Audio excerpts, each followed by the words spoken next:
Reach for the crown, ladies and gentlemen. In just a few more days, we will have a French Open champion. As always, my coverage is brought to you via the Doctrine of Fair Use, the Fair Dealing, and the Digital Millennium Act. Will it be Coco Gauff, Mirra Andreeva, or Lois Boisson? Sloane Stephens, courtside, calling an amazing match full of expertise. I love her analogy. And she actually made the French Open final several years ago against Simona Halep. However, guys, we pick up here in the first set. Mirra Andreeva, she gets the break early to start this match against Lois Boisson. Now, Lois, in my opinion, and I think Mary Jo, we think alike, right? So watching Lois play, and I said this the previous video a few days ago, she looks tired. She looks fatigued.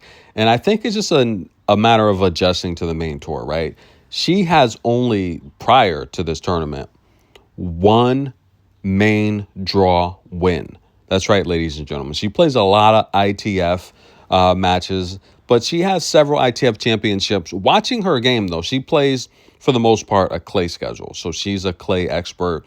However, I mean, her ranking astronomical, much like Mirra a few years ago, as she stormed out of nowhere. I mean, literally, Mirra was ranked like over 400 on the main tour, and she stormed into the top 50. And right now, of course, Mirra's a top 10 player.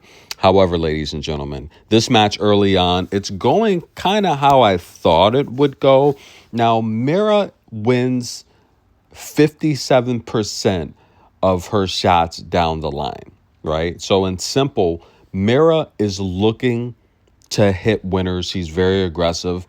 And it's very tough to close out and return those shots. If you do, you're, for the most part, returning into some type of strong point that Mirra can put away, right? Whether it's going to be an overhead volley or you're just going to make a mistake overall. Now, I think Lois has amazing footwork. She's trying to close out. She's trying to defend as possible, but I just think in between shots, she's nonchalant and she's nursing pain. She's nursing fatigue. This is a lot faster play than what she's used to when you're taking on top 10 opponents, right? Mirra plays a grueling schedule. She plays and faces and challenges the best players on tour constantly with her schedule.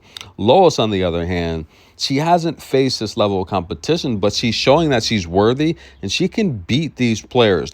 However, the problem with Mirra is she's just so aggressive. She really is not going to play tennis with you. I think she's got a lot more variety when it comes to Pegula in terms of tricks up her sleeve. And I think Mary Jo, again, I agree with Mary Jo on that point as well. However, ladies and gentlemen, Lois has the crowd behind her. She just has to weather these down the line shots from Mirra. I think Lois is doing a good job of going to topspin. I would say, though, it appears that Mirra is a lot stronger than Lois. She's got a much more aggressive serve. For Lois to come back in this match, she's down a break and Mirra is flirting again. I would say Lois has got to find a way to bring Mirra forward so she can cut off these down the line shots. But so Lois can get some easy points at the net as well, because her touch at the net is really, really good with all that clay experience she has. Tennis in a Minute will be back. Will it be Mirra versus Coco? She's up early.